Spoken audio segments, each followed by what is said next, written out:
Yes, Hello. sir. Yeah. Now we're gonna complete this question now. Okay. So we're gonna complete this question, but before completing this, we just have to discuss one small thing. After that, we can do this. Let me check whether it is given in our book or not.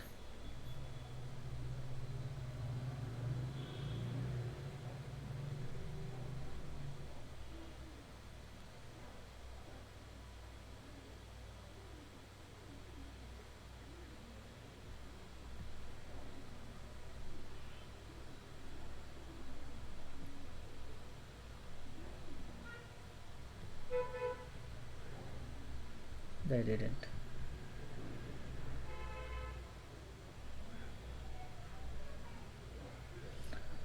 Okay.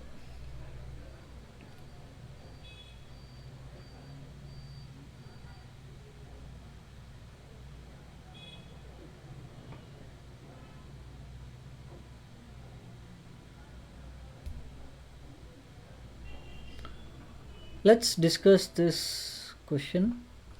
Mr. Kunal, an Indian citizen, a member of the crew of a Thailand bound ship, engaged in carriage of passengers in international traffic, departing from Port Blair on 10th July 2017.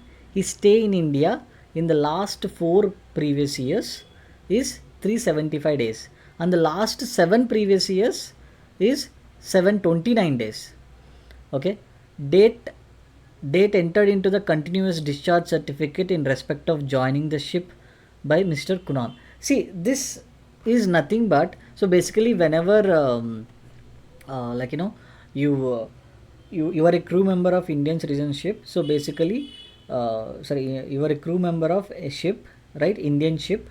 Then whenever you are going some kind of, let's just say you're going to some outside country, like you need to enter into an agreement with them, right? It's like same like joining a job, you have to enter into an employment agreement, right? So here also you need to enter into an agreement.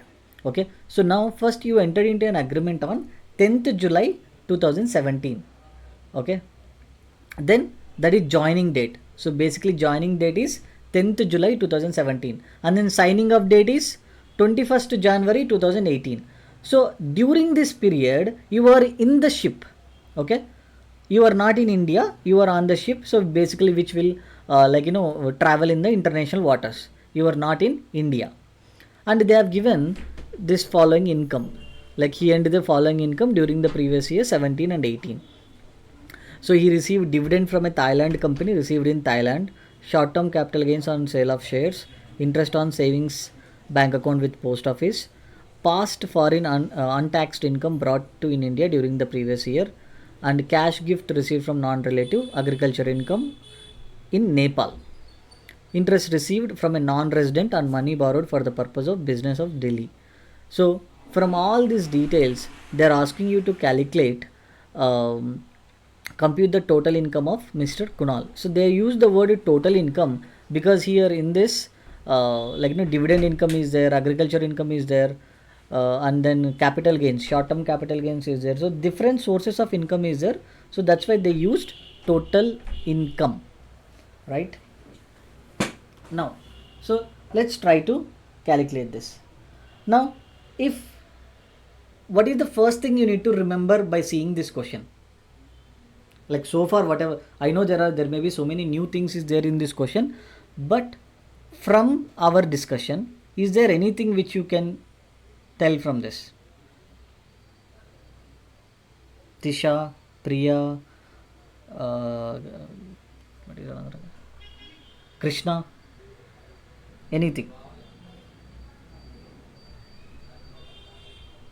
So first of all, basic condition one will not be applied to it. It will be an Basic exception condition, as is a team member. yeah, basic condition 2, right? So basic Sorry, condition second, 2, second is not applicable. yeah, Yeah, basic condition 2 is because not as is a applicable. team member. Okay, now we need Yes. to check whether he satisfies the this he's a resident or non-resident.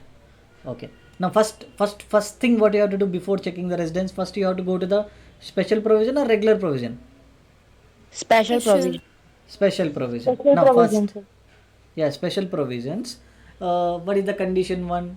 He is a Indian Indian citizen origin. or person of Indian origin. Okay, Yeah. he did he satisfy that? Yes. Yes. Yes, Yes, sir. sir. Now condition two.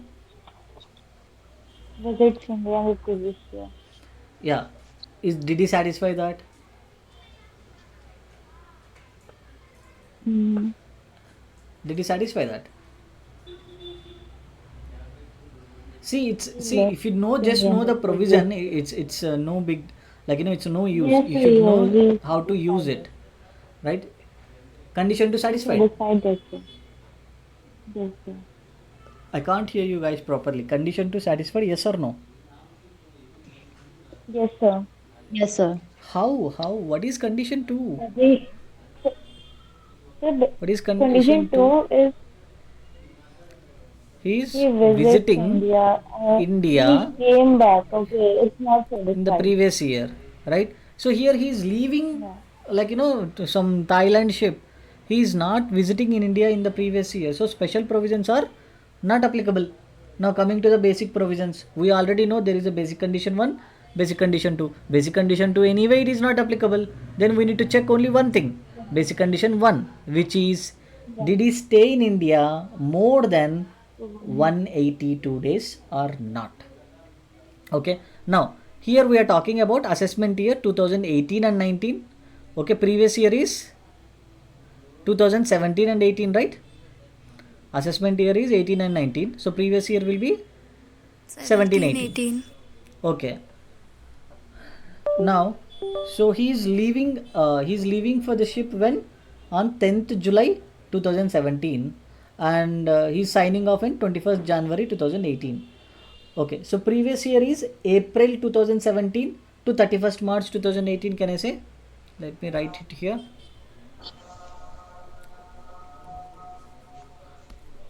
Okay, so assessment year is 2018 19. Okay, so previous year is 2017 and 18, and it will start, I will write fully also, April 2017. Okay, and it will end on 31st March 2018. Yeah, 31st March 2018. Now coming back to our question. Now we are in 1718, right? So in 1718, how many days he stayed? Did he stay in April? What is the starting of the year? 1st First April April. 2017 to Yes, 31st yes, March 2018. So let me write here that information. So he left on, he went for the ship on uh, 10th July 2017 and 21st January 2018. So 10th July 2017 and 21st January 2018. So this is the joining date. This is the joining date, and this is the signing off date. What does that mean? During this period, did he stay in India? No, sir. No, So sir. he is in the ship. He is on the ship, right? So we don't consider that. Now, 1st April, we are starting on 1st April 2017. So 1st April 2017, did he stay in India? Yes, sir. Yes, sir. 30 days. April has 30 days. So he did. Then again May. Yes, right? 31. Yes. Then June 30. Okay. When did he leave? On July 2017. When did 10th July 2017? Remember that here there is one thing, right? If any person, if it's a ship, we're talking about only ship, this is called, there is something called as continuous discharge certificate joining. This is continuous discharge certificate signing off, right? Joining date, signing off date excluded. This is the one thing I wanted to tell, right? That means whether like to join in the crew of a ship, so you have to go to the ship, right? That means you are in the ship means you are not in India, that you are in international waters. Okay, so basically this joining date, signing up date, you are on the ship, so it will be excluded.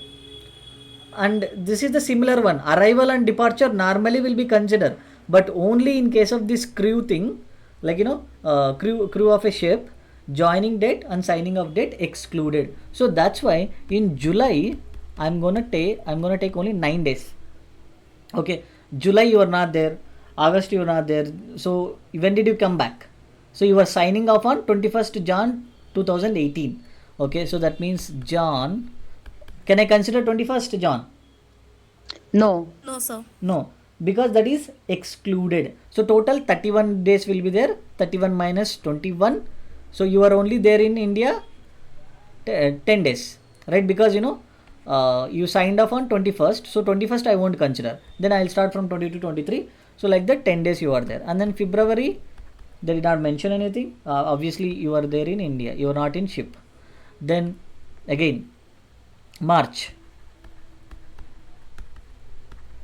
31 days. Okay, total 169 days. 169 days. 169 days. Okay, so here the only thing important part is joining date, signing of date are excluded. So now basic condition 1 is Not satisfied. not satisfied. I don't check basic condition 2. Basic condition is not, basic condition 2 is not applicable. So he is a non-resident. Okay, he is a non-resident. Now, understood guys? Now we're going to discuss something called as scope of total income. This question is not over.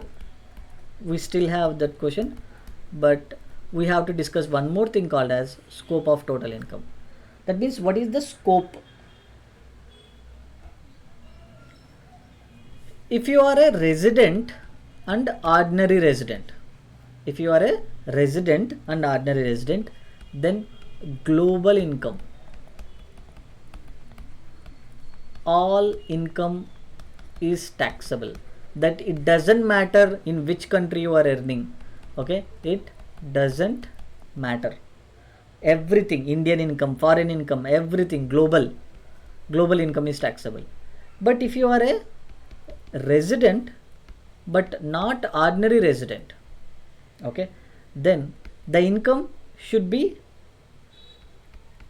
accrue in India.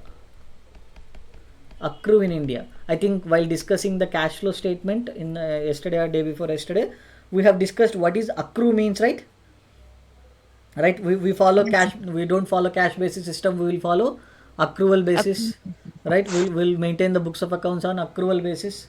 So normally accrue means, like it's like if you're talking about the income part, obviously we're talking about income tax, so we're talking from the perspective of income. Income is earned but not received. So whether you received or not, it doesn't matter. Did you earn the income? Earning means what? You get a right. Let's just say I'm teaching classes to a student, like I have completed 30 classes.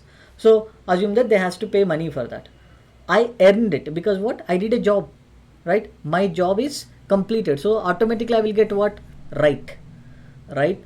So whenever you get if you earn the money, you will get a right to receive. Okay. So accrue means you earned it but not received it. Okay. Or received in India. So what does that mean? What is the difference? Here in India, I earned the money. Let's just say it's like this. Assume that like Krishna. Like now Krishna is in India. So I have he wants some services of a chartered accountant. So I gave him services. Okay. So he has to pay 50,000 rupees to me. Where did I give service? In India. Right. So I have provided my services in India. So that means the income is accrued in India. Where did I earn the money? In India. Okay. But he paid money to me in USA. Okay. He paid money. That means I received money in USA. received money in USA. Okay, so what's happening here? I'm earning in India because I provided my services in India, but money for that I received in USA, but it will be taxable in India only. Okay, because any one thing, either you accrued in India or you received in India. Let's just say one more thing. Assume that I have provided my services in USA, but I received money in India. So anything, right? So either you have the income is accrued in India or income is receiving in India. Okay, but remember one more thing, remittance. There is something called as remittance is not considered. What is meant by remittance? There is a difference between receiving and remittance. Receiving means for the first time, for the job I have done, right, I am receiving. Let's just say in USA I have done some job. Okay, that means I have earned in USA. Okay, in USA bank account I received money. Okay, that means I received in USA. Okay, then afterwards later I transferred that money to India. So this is called remittance. So I did not earn in India, I did not receive the money in India, just I transferred that money, to my family in India. That is called remittance. That remittance we don't tax it. Either you have received in India or accrued in India. Are you following, guys? Yes, sir. Next one. This is little bit extra, so much to discuss, but here we will discuss to the limited extent, then we will discuss in further concepts. Now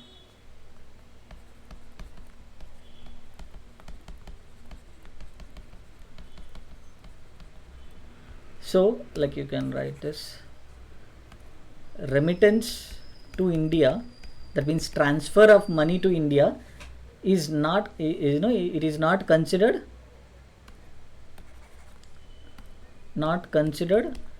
as received in India, right? Received is different, remittance is different.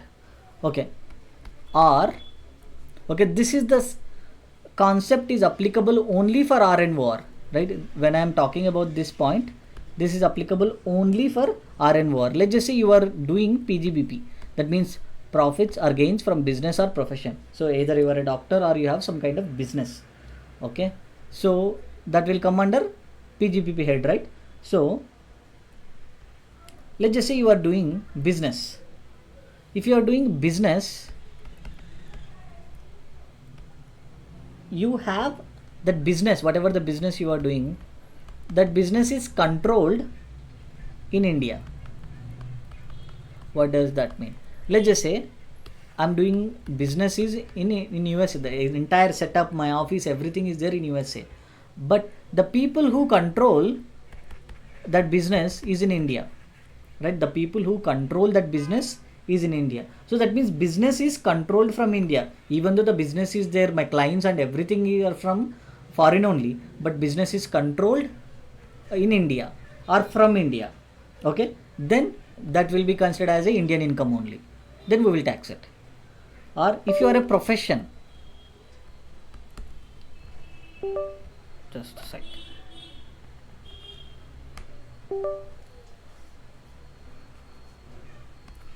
right, or yours is a profession, then we need to check where it is set up in India. That means you have a profession in India.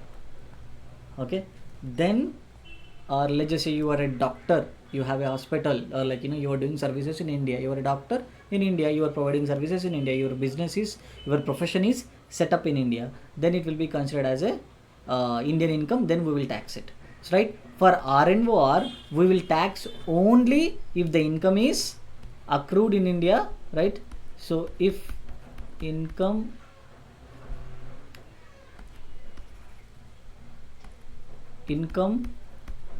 is taxed only if, right, no, these things. So income is taxed only if it is either accrued in India or received in India. Or if it is a PGBP, then we check business. If it is a business, is it controlled from India? If it is a profession, is it set up in India? This business or profession, this PGBP thing is applicable only for RNOR. Is applicable, that means for other people it is not applicable. Applicable only for RNOR. This part, this thing you will understand while doing the questions. Okay, next another one. If you are a non-resident, finally, if you are a non-resident, then again it's a simple thing. Indian income. Indian income means what? Either that money is accrued in India or received in India. Then it will be Indian income. Then only it will be taxable. Did you guys follow? This is all about the section 4 scope of total income. Yes, sir. Yeah, section 4. So we need to check whether you are a, first of all you need to know how to determine the status. Are you a are you a resident or ordinary resident or RNOR? For that we already seen the conditions. Then after determining that, you need to determine the scope. Is it Indian income? Then tax. If it is not Indian income, don't tax it. Okay, but for ROR, global income taxable. For RNOR, if either it should be an Indian income means this part, like either it should be accrued in India or received in India. Or if it is not an Indian income, then check, is it a business controlled in India or is it a profession set up in India? Okay, if it is NR, only Indian income is taxable.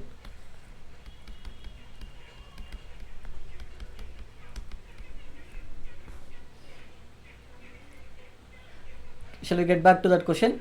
Do you want to write this, or is it done? If you don't write this, it really it would be really little bit difficult. Okay, Done, is it sir. done? Yeah. Yes, sir. Next, let's go back to that question.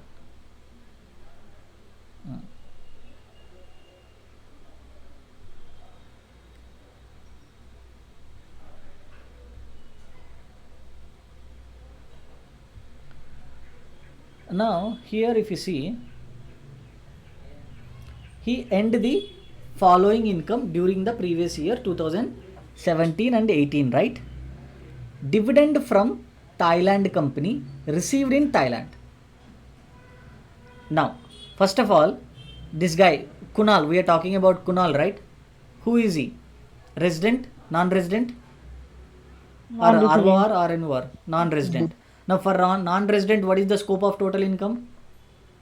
Money accrued in India or received in India. So that means only Indian income. Only Indian income will be taxable, or else we don't tax. Now, check out this one. Dividend from Thailand company received in Thailand.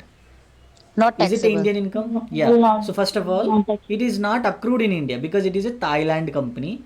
So source is not from India, and received also not in India. So we don't tax it. So you have to, like, if you want a presentation, because we have to do the question, so you have to do like this. So he is a non-resident, then you have to do like dividend income, we don't tax it, right? So why? Because it is a foreign income. You can write like that. Then first one is over. Then second one, short-term capital gains on sale of shares of Indian company. Now Taxable. Taxable. taxable. Why? Because it is a Indian income, because the company is from India, so obviously the income will be coming from India only. Okay. Now interest on savings account with post office, obviously Indian post office. Taxable. Taxable. Indian income. Next, and remember this part here, past foreign untaxed income brought to India during the previous year. Non-taxable. Non-taxable. Why? Because it does not belong to the previous year. Okay, the reason is not the resident or non-resident, not the thing, right? So if what is our concept? If you are earning any money in the previous year. That means previous year income will be taxable in the assessment year. This is not the previous year income. Okay, this is some past previous year's income. Like they are bringing the money to India in the previous year. That means this does not belong to the previous year. So we just ignore it. Past, ignore it. For now, for our level, it is not required. So past, it is not belong to the previous year. So we don't tax it because it does not belong to the what do you say? Previous year, and also they mention it is a foreign income, foreign untaxed income. So that means it is a foreign income only. So we don't tax it. Next, cash gift received from non-relative. Anyway, gift also we will tax it, but normally if you receive from a relative, it is exempt. That we will discuss in income from other sources chapter. Now, we are getting money, cash gift from non-relative, 20,000. Now, tell me, is it do we tax it or not? Yeah, Taxable. and yeah, it is taxable. But one more thing I have to tell you. So normally, because we're gonna discuss more about the gift in later chapters. If you're talking about the gift, we need to check whether did you receive from a relative. If the answer is yes, then it is exempt. Okay. Then if the gift we are receiving from non-relative, up to 50,000 it is exempt. Okay, up to 50,000 exempt. That means if your gift is more than 50,000, let's just say my gift is 55,000, then I will tax total 55,000. Okay, if my gift is 51,000, then I will tax total 51,000 because it is more than 50,000. Okay, but in our current question it is only 20,000, right? So we don't tax it. And also, if you receive a gift on the occasion of marriage, only on the occasion of marriage, that to whose marriage? Assessee marriage. Let's just say assessee is X. If on the X marriage whatever he received is exempt. Let's just say X father received, then we'll tax it. Only assessee. If assessee is receiving anything because of his marriage, then it is exempt. Right? Again, there is so much thing, but this much is enough for now. Remaining we'll discuss in the income from other sources. Sorry? Sir, that whole amount is exempted. Occasion of marriage value. Yes, whole amount is exempted. There is no 50,000 limit. So 50,000 limit is there whenever you are receiving anything from the non-relative. Okay, and the same thing if the gift is receiving from the employer, this will come under salary head, right? And then remaining things all come under IFOS, income from other sources. So there we're going to discuss about it. So here it is, limit is only 5,000. That means from your employer, if you are receiving more than 5,000, then it is taxable. If you are receiving less than 5,000, then it is exempt. Okay. If you have made a note, it's fine. Now coming back to our discussion. Here cash gift received from non-relative, 20,000, right? So that means it is below 50,000. So it is exempt. Normally it is taxable, but it is exempt. Now next one. One more thing. Exemption part, normally all these things will come under in different chapters. Agriculture income. Okay, agriculture income is exempt. We don't tax it. Now when I meant agriculture income, this agriculture income is coming from India, Indian land. From Indian lands we are getting the agriculture income, then it is exempt.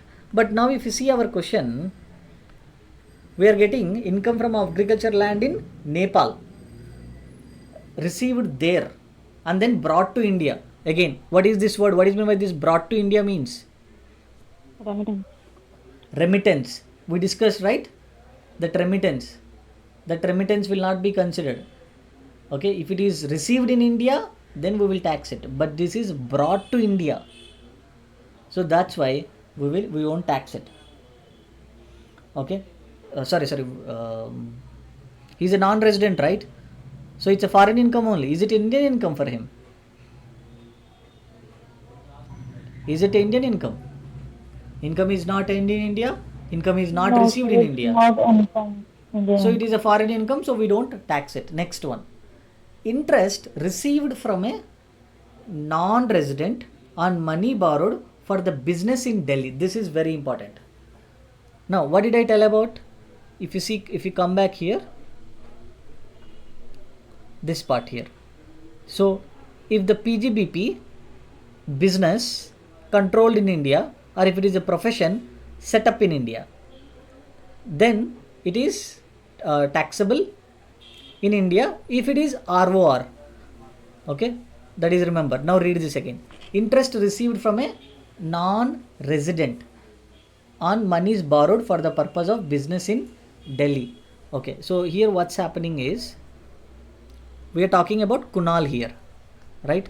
So Kunal gave money to some person. That person is a non-resident. You already know who is a non-resident now.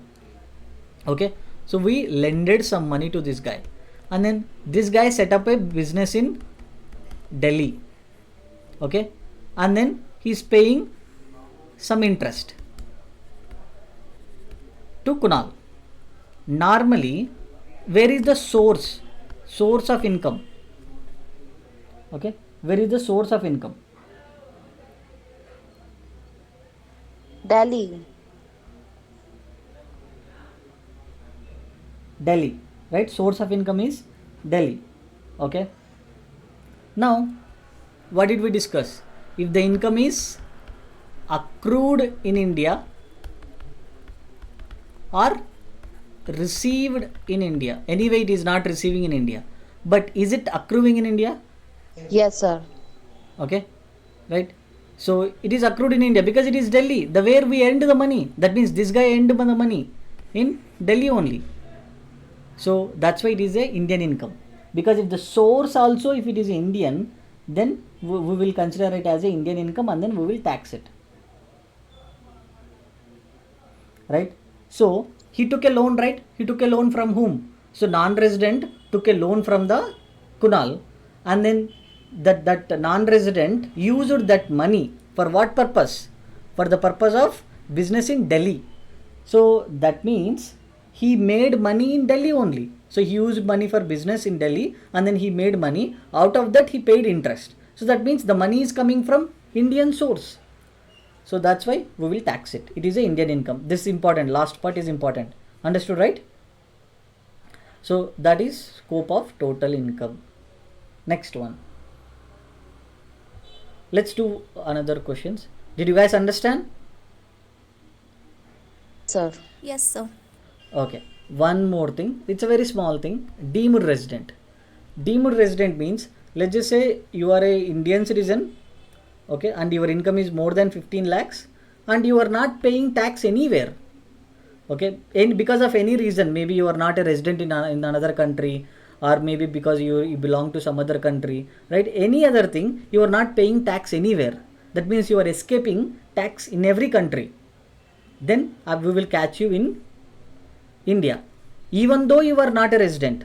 That means we applied basic condition 1, basic condition 2, you are a non-resident. Okay, you are a non-resident, but you are not paying tax anywhere. You are not paying tax anywhere, not liable to tax in any other country, right, or any territory. And your income is more than 15 lakhs in the previous year. Again, when I meant income, it is a Indian income other than foreign sources. Then you are an Indian citizen, then it will be considered as a deemed resident. That means even though you are not a resident, I will consider you as my resident, then I will tax you. Okay, let me write this here. So if you want to become a deemed resident, you need to satisfy these conditions. What are those conditions? I guess you just read now. Can you guys tell me?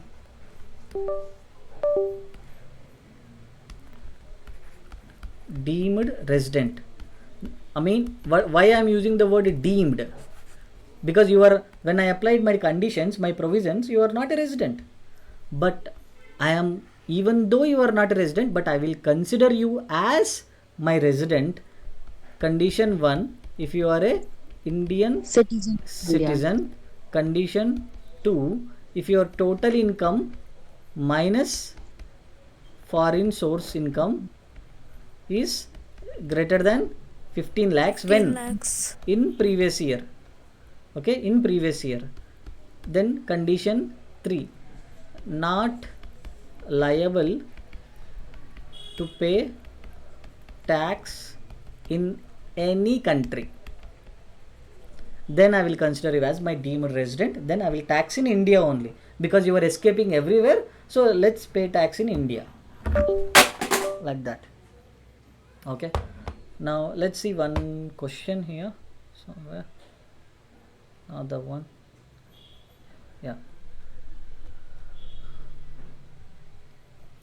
let's do this question very quickly. All these things. Mr. Steve Waugh, the Australian cricketer, comes to India for 100 days every year. Find out the residential status. Find out the residential status. See, normally special provisions I cannot apply because they did not give enough information. So let's go to the basic provisions, because they did not give his total income more than 15 lakhs, all those things they did not give. Even if you apply, that conditions will not apply here, right? So I'll go to the basic provisions. What is the basic provisions? 182 days in previous year. Basic condition 1. Did he satisfy? No. So can I apply basic condition 2? Here, you Yeah. think before applying the basic condition 2, think, does he fall in any of the conditions like we discussed previously? Like for whom basic conditions is not applicable? Basic condition 2 is not applicable. Indian citizen who is a crew member of a ship. Okay, that is one guy. Then another one. So Employment or business purpose outside of India. then condition 3. The first thing is must be an Indian citizen and all the 3 points. Sorry, what is condition 3? Indian citizen and person of Indian origin who is resident in India in previous year. Okay, any condition applicable here? No. No, sir. No. Why he visiting in India 100 days every year, right? Then why not? But he's Indian not an Indian citizen. citizen. Very good. Because he is an Australian cricketer, means he is not an Indian citizen, right? So this point is very important. This condition 3.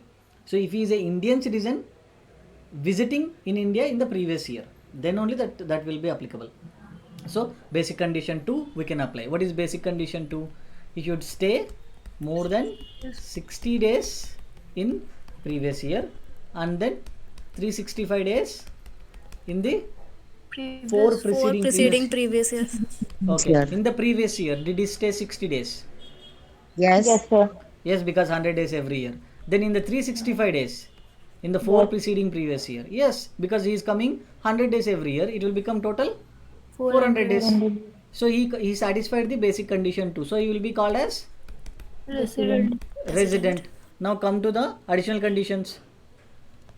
In the last 7 preceding previous year, okay, in the last 7 preceding previous year, additional condition 1, he should stay 730 days. He is staying 100 days. So 7 into 100, it will be 700 days only. Okay, so that means he did not satisfy the additional condition 1. I don't need to check the additional condition 2 at all, because he should satisfy all the conditions, then only he will become ROR. If he did not satisfy even one condition, he will be RNOR. So he is a RNOR. Done this part. Then illustration 5. So Dr. A, an Indian citizen and a professor in IIM Lucknow, left India on September 15, 2023 for USA to take up a professor's job in MIT, USA. Determine his residential status for the assessment year 2024 and 25. Now immediately, what did you which point comes to your mind immediately after reading this? Sir, Basic exception of condition 2 not applicable. Very good. Basic condition to excellent is not applicable. That's it, right? So that means we need to check only basic condition 1. Okay, now they are talking about determine the residential status for the assessment year 24-25. That means previous year is 23 and 24, right? He left India in September 15, 2023, right? So that means from the beginning of the year. What is the beginning of the year? 1st April 2023 to 15 September 2023. Okay, so we're gonna calculate April, May, just a second guys. Yeah, April, May, June, July, August, September. Okay, now if you are adding all these things, you're getting only 168. So he is a non-resident. See, basic condition 2 is not applicable. Basic condition 1 he did not satisfy, so he is non-resident. Can I go to the next one? Yes, sir. Yes, Yeah. sir. Now, Mr. Anil, Indian citizen, leaves for India on 22nd September 2023 for the first time to work as an engineer in France. Again, same thing, guys. Nothing new here also. That means here also basic condition 2 is not Not applicable. applicable. Not applicable. And is not satisfying 182 days, so he will be a non-resident. Non-resident. Okay, next one. Whatever we discussed so far, that is for individual. If it is for HUF, okay, it depends. HUF resident, again I'm not talking about ROR, RNOR. I'm just talking about residents and non-resident. Okay, for HUF it depends upon the control and management. If the control and management is situated in India, then we will consider it as a resident. If it is not, then it is a non-resident. But how do you decide whether it is a ROR, RNOR? It depends upon Karta, right? If Karta satisfies the additional conditions, see, because if you want to decide ROR, RNOR, you need to satisfy what? Additional conditions only, right? So, if Karta satisfies the additional conditions, right? If Karta is ROR, then HUF also will be ROR. If the Karta is RNOR, HUF also will be RNOR. Do I need to explain anything more than in this? Understood or not? Yes, sir. Understand. Okay. Understood. Now this part is done.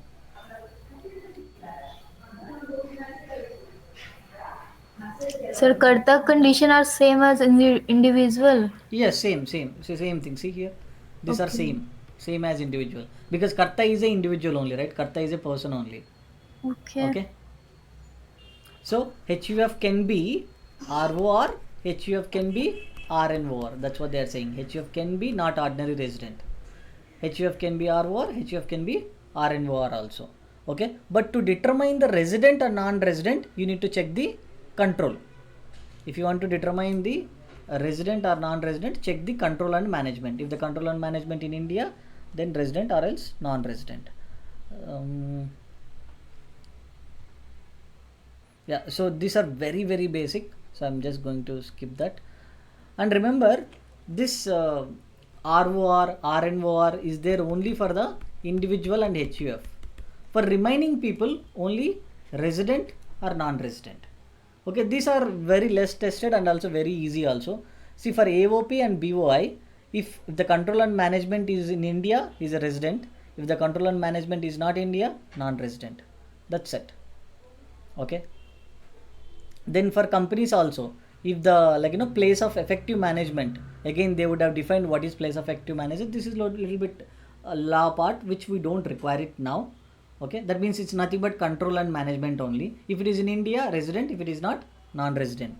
Okay, now that's it. The main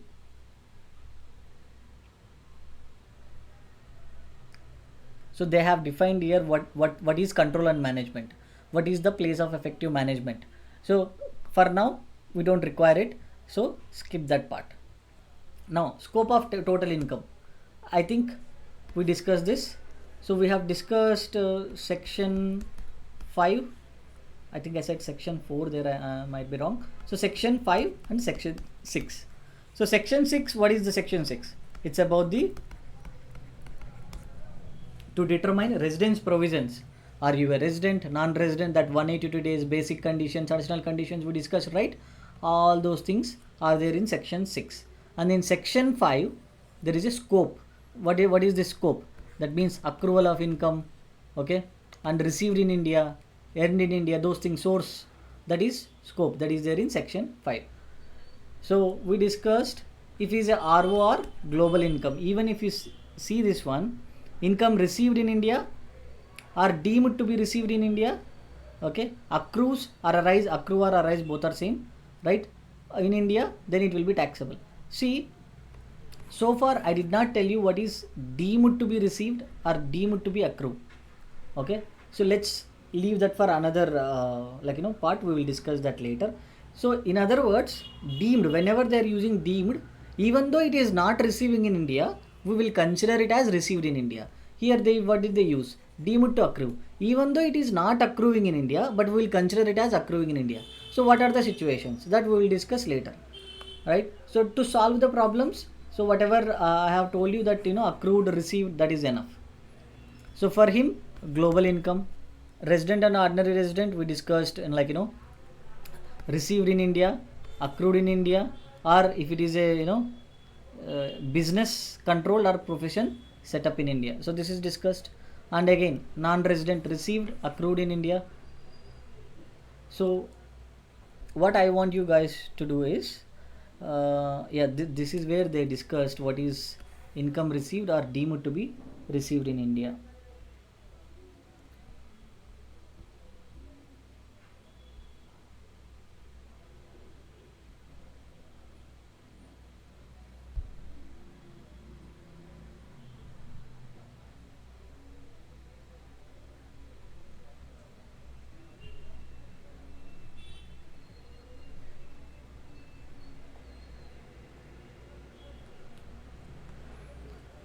So guys, here where is this? Yeah, this part we already discussed actually, right? Income received, right? Received part, not the deemed part. Income received part. Okay, you don't need to much worry about it. Okay, so received, like even though if you read all those things, everything will be similar. Okay, if you are receiving in India, then will be considered as a received in India only, nothing else, nothing new is there. So I don't want you to just waste on your time on reading all these things. So what I want you to do is, if there is anything, there is one part, this deemed part is there, that I will explain. Okay, and these are all these things, dividend, interest, I will explain all these things, fees for technical services, this is required. Okay,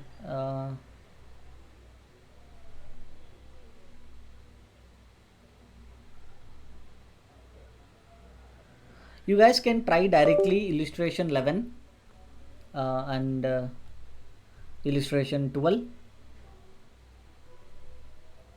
and illustration 13 also. That's it, even lesson is over. So whatever the last illustration is there, right, 11, 12, 13, so I want you to try those, and if you are have a doubt or anything, you just round up that and then let me know, I will explain that part. Okay, so if not, I will do this in the next class. So, but make sure that if you have done that, then we can go to the further chapter or something. And whatever that deemed to receive or dividend, fees for technical services, whatever they have given here, second and third point, so here from first point, okay, this part I will explain in the next class. Okay, Okay, Okay, sir. sir. okay, thank you, bye. Thank you, sir.